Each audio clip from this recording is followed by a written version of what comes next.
বিভূতিভূষণ বন্দ্যোপাধ্যায়ের লেখা ছোট গল্প সতীশ। আজ বছর চারেক আগে সতীশ আমাদের স্কুলে ছাত্র ছিল। টেস্ট পরীক্ষায় উপরি 2 বছর ফেল করে সে স্কুল ছেড়ে দেয়। এরপর আর অনেক দিন ওকে দেখিনি। একদিন আমহার্স্ট স্ট্রিট দিয়ে যাচ্ছি, কে একজন এসে পায়ের ধুলো নিয়ে নমস্কার করে বলল, ভালো আছেন স্যার? মুখ তুলতেই দেখলুম সতীশ। অনেক দিন পর দেখা, খুশি হলুম। কুশল প্রশ্নাদির আদান প্রদানের পর বললুম, কি করো আজকাল? সতীশ বিনয়ে মুখখানা কাঁচুমাচু করে বললে, আজ্ঞে আজকাল দমদম অ্যারোড্রোমে পাইলটের কাজ শিখছি। আশ্চর্য হলুম, খুব খুশিও হলুম। একজন বাঙালি তরুণ যুবক টাইপিস্ট কেরানিগিরি, টেলিগ্রাফ বা হোমিওপ্যাথি শিক্ষার গতানুগতিক পথ ছেড়ে দিয়ে এরোপ্লেন চালানো শিখছে, এ সত্যি আনন্দের বিষয়। তার উপরে সে আবার আমাদের স্কুলেরই ছাত্র। মনে মনে ভাবলুম, ছেলেটার মধ্যে তো বেশ জিনিস আছে। যা ভাবতুম তা একেবারে নয়। স্কুলে গিয়ে মাস্টারদের মধ্যে বললুম ব্যাপারটা। সেদিন টিফিনের সময় টিচারদের কমন রুমে সতীশের কথা ছাড়া আর কোনো আলোচনাই নেই। কেউ বললে, দেখুন কিসের মধ্যে কি থাকে। সেই সতীশ এখন কিনা। অঙ্কের মাস্টার বিপিনবাবু বললেন, আমার হাতে 20-র বেশি নম্বর ওঠেনি টেস্টে, 2বারই। যদুনাথবাবু বললেন, আর ইংরেজি ফার্স্ট পেপারেই কি সেকেন্ড পেপারেই কি 25-এর বেশি কখনো পেতে দেখিনি। আর কি দুষ্টুই ছিল।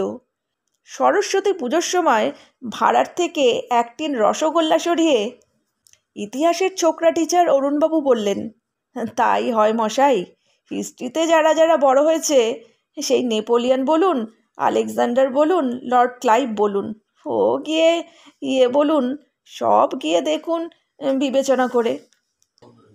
সেকেন্ড পণ্ডিত বৃদ্ধ অঘোরবাবু বললেন, মাইনে কত হবে পাশ করতে পারলে? অরুণবাবু বাইরের খবর টিচারদের মধ্যে সকলের চেয়ে বেশি রাখতেন। তিনি বললেন, তা সেকেন্ড ক্লাস পাইলটের সার্টিফিকেট পেলেও ধরুন গিয়ে 150 টাকা থেকে শুরু। লুফে নেবে মশাই 300-400। আর ফার্স্ট ক্লাস সার্টিফিকেট পেলে তো কোনো কথাই নেই, 400 থেকে আরম্ভ, 700, 1000, 1500। অঘোরবাবু আপন মনে ঘাড় দুলিয়ে বিড়বিড় করে বলতে লাগলেন, উফ, কত বেদ ভেঙেছি ওর পিঠে। যেমন ছিল গাধা তেমনই দুষ্টু, সেই সতীশ কিনা। বোধহয় সঙ্গে সঙ্গে এই কথাও তার মনে হলো যে আজ 27 বছর ধরে তিনি এই স্কুলে নাম সই করার ডাক টিকিটের দাম বাদ দিয়ে 34 টাকা 15 আনা মাইনেতে কাটিয়ে গেলেন। এরপরে আরেকদিন সতীশের সঙ্গে দেখা। মাসখানেক পরে রাস্তার ধারে একটা রোয়াকে বসেছিল। আমায় দেখে সে নেমে এলো। বললুম, সার্টিফিকেট পেতে আর কত দেরি? সতীশ পূর্বের মতো বিনয়ের সঙ্গে বললে, আজ্ঞে এখানে তো হয়ে গেল, এইবার করাচি গিয়ে 6 মাসের ট্রেনিংয়ে থাকতে হবে, তাহলেই আপনাদের আশীর্বাদে। বলেই সে খপ করে আমার পায়ের ধুলো নিলে। তারপর আমার সঙ্গে কিছু দূর গল্প করতে করতে এলো। অ্যারোপ্লেনের ব্যাপার নিয়েও 2-একটা কথা বললে। আমি বললুম, আচ্ছা, পাইলটের কাজে তো বিপদও আছে, কি বলো? স্যার, আর কিছু বিপদ না। অ্যারোপ্লেন চালাতে চালাতে মাঝে মাঝে লাইটনিং পড়তে পারে, এই এক ভয়। বলো কি, এরকম তোমার হয়েছে নাকি কখনো? হয়নি স্যার, কতবার মরতে মরতে বেঁচে গিয়েছি।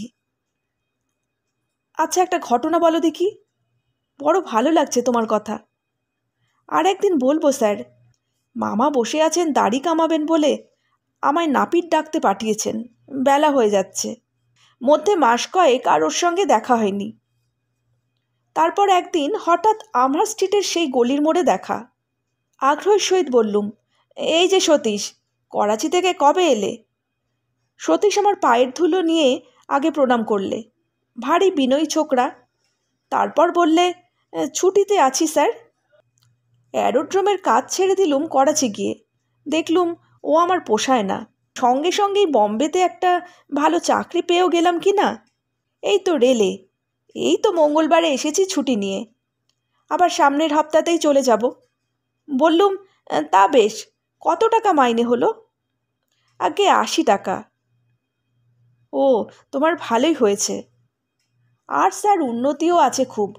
80 থেকে শিগগিরই 100 হবে, 200 পর্যন্ত গ্রেড। তবে বড় খাটুনি।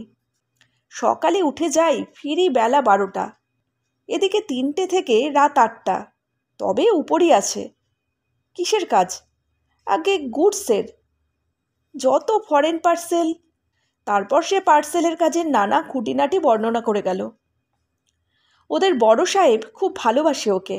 বড় সাহেব একদিন ওকে ডেকে বাড়ির কথা জিজ্ঞেস করেছিল। বাঙালির খুব খাতির সেখানে। বাঙালি বেশি নেই কি না। এরপরে মাসখানেক ধরে সতীশের সঙ্গে প্রায়ই দেখা হয়। দেখা হলেই তাকে বোম্বাইয়ের কথা জিজ্ঞেস করি। সেখানে কেমন থাকার সুবিধে ইত্যাদি সম্বন্ধে অনেক কথাই হয়। তারপরে পড়ল পুজোর ছুটি। ছুটির পরে এসে মাস 2 পরে আবার সতীশের সঙ্গে দেখা। বললুম, কি হে, আবার ছুটি নিলে নাকি? আজ্ঞে হ্যাঁ স্যার, কাল সবে এসেছি। মায়ের অসুখ কি না, আবার যাব একটু ভালো দেখলেই। মাসখানেক রোজই সতীশকে দেখি। ওর মায়ের অসুখ নাকি এখনও সারেনি। আবার কিছুকাল দেখলুম না। তাহলে ও বোধহয় বোম্বেতেই চলে গিয়েছে। হঠাৎ শীতকালের দিকে একদিন দেখি সতীশ ময়লা একখানা ছিটকাপড় পরনে পাঁচরায় পঙ্গু অবস্থায় গলির মোড়ে সেই চায়ের দোকানের সামনে উবু হয়ে বসে রোদ পোয়াচ্ছে। ওকে এই অবস্থায় দেখে বিস্মিত হলুম। পাঁচরার জন্যে ছুটি নিয়ে বোম্বে থেকে চলে এসেছে নাকি? ও আমায় দেখে যেন থতমত খেয়ে গেল। আমি কোনো কথা বলবার আগেই চায়ের দোকান আর গলির মোড়ের সান্নিধ্য থেকে আমার সঙ্গে খানিকটা দূর পর্যন্ত এলো। বললে, হাওড়ায় ট্রান্সফার হয়েছি স্যার, ওই গত মাস থেকে। তারপর সে বোম্বাইয়ের নানা নিন্দাবাদ আরম্ভ করলে।